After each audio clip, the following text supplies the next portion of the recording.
Hi నమస్తే, welcome to Mara media. నేను మీ కేవీఆర్. తెలంగాణ రాజకీయాల్లో రోజు రోజుకు సంచలనాలు నమోదవుతున్నాయి.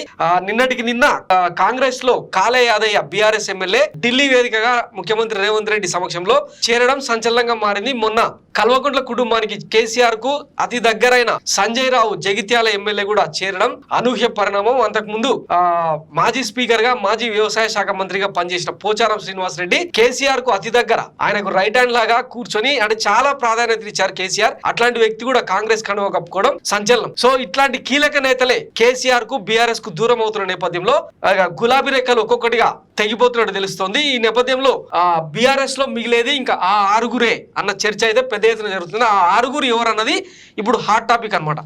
ఆ ఆరుగురులో ముగ్గురు కేసీఆర్, హరీష్ రావు, కేటీఆర్, ఈ ముగ్గురు కుటుంబ సభ్యులు కాబట్టి పార్టీ మారే అవకాశం లేదు. ఇంకా మిగిలిన ముగ్గురు ఎవరని ఆరాధిస్తే గుంతకండ్ల జగదీశ్వర్ రెడ్డి మాజీ మంత్రిగా, సూర్యాపేట ఎమ్మెల్యేగా ఆయన కేసీఆర్ కు అత్యంత సన్నిహితుడు. సో ఆయన పార్టీ మారే అవకాశమే లేదు ఎన్ని ఒత్తిళ్లు వచ్చినా. ఎందుకంటే కేసీఆర్ జేబులో మనిషిగా జగదీశ్వర్ రెడ్డికి పేరున్న నేపథ్యంలో ఆయన కూడా పార్టీ మారే అవకాశం లేదు. అలాగే జనగామ ఎమ్మెల్యేగా మాజీ ఎమ్మెల్సీగా పేరున్న పల్లా రాజేశ్వర రెడ్డి సైతం పార్టీ మారే అవకాశం లేదన్న చర్చ బీఆర్ఎస్ లో అయితే జరుగుతుంది. ఇక ఉద్యమ నేపథ్యంలో 2001 నుంచి కేసీఆర్ తో వెంట నడిచిన అతి కొద్ది మంది నేతల్లో, అంటే కేసీఆర్ తో మిగిలిన ఉద్యమ నేతల్లో పద్మారావు గౌడ్ ఒకరు. సో ఆయన కూడా పార్టీ మారే అవకాశం లేదు. ఇక సంజయ్ రావు కోరుట్ల ఎమ్మెల్యే, కల్వకుంట్ల విద్యాసాగర్ రావు కొడుకు ఆయన సంజయ్ కూడా పార్టీ మారే అవకాశం లేదు. సో ఈ ఆరుగురు మినహాయిస్తే మిగతా ఎవరు కూడా పార్టీలో ఉండే అవకాశం లేదన్న చర్చ అయితే పెద్ద ఎత్తున జరుగుతుంది.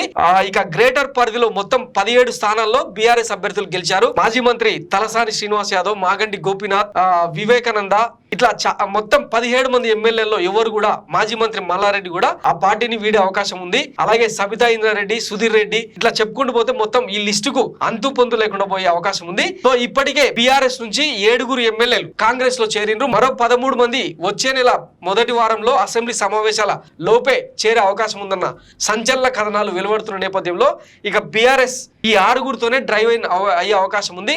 అలాగే బీఆర్ఎస్ ప్రస్తుత స్థితిని గమనించిన కేసీఆర్ సైతం మెంటల్ గా ఫిక్స్ అయినట్టు తెలుస్తుంది. నిన్న తన ఫామ్ హౌస్ వేదికగా కొంతమంది కీలక నేతలతో ఆయన సమావేశం అవుతూ ఒకరు పోతే 10 మందిని తీర్చిదిద్దుకుంటాం అంటూ ఫామ్ హౌస్ లో నేతలతో ఆయన దిశానిర్దేశం చేసిన సందర్భం మనం చూసినాం. సో ఆయన ఫామ్ హౌస్ వేదికగా ఈ ఎమ్మెల్యేలందరితో బుజ్జగింపులు కూడా చేసినా కూడా, అంటే 4 రోజుల కింద కాలే యాదయ్య కేసీఆర్ ను కలిసి పార్టీ మారను అని చెప్పి అనౌన్స్ చేసిన నేపథ్యంలో ఆయన 4 రోజుల తర్వాత ఇప్పుడు కాంగ్రెస్ లో కలవడం అనూహ్య పరిణామం అనమాట. బుజ్జగింపులు ఫెయిల్ అయ్యాయి, ఫలితం ఇవ్వని ఫామ్ హౌస్ మీటింగ్లు, పనిచేయని బీఆర్ఎస్ అధినేత భరోసా మంత్రం. 4 రోజుల కిందట ఎమ్మెల్యే కాలే యాదయ్య భేటీ. తాజాగా ఆయన కాంగ్రెస్ లోకి, బీఆర్ఎస్ లో మిగిలేది 5 అంటే కేసీఆర్ తో ఎమ్మెల్యేల విషయంలో కాంగ్రెస్ బీఆర్ఎస్ లీడర్ల మధ్య ఫోన్ లో డిస్కషన్. షాక్ కు గురైన కేసీఆర్ సన్నిహిత నాయకుడు ఓ పని కోసం సీఎం కోటరి నేతకు ఫోన్. ఇరువురి మధ్య తాజాగా వలసలపై చర్చ. కాంగ్రెస్ లో చేరే సంఖ్యపై గులాబీ లీడర్ ఆరా. అసలుగుట్టి విప్పిన హస్తం నాయకుడు కంగుతిన్న గులాబీ పార్టీ నేత. త్వరలో కాంగ్రెస్ లో మరో 13 మంది చేరతారని క్లారిటీ. సో ఇది జరుగుతున్న చర్చ అనమాట. మొత్తం బీఆర్ఎస్ గత ఎన్నికల్లో 28 స్థానాల నుంచి 39 స్థానాలకు పడిపోయిన నేపథ్యంలో అందులో ఇప్పటికే 7 పార్టీ మారారు. మరో 13 మంది అసెంబ్లీ సమావేశాల లోపే.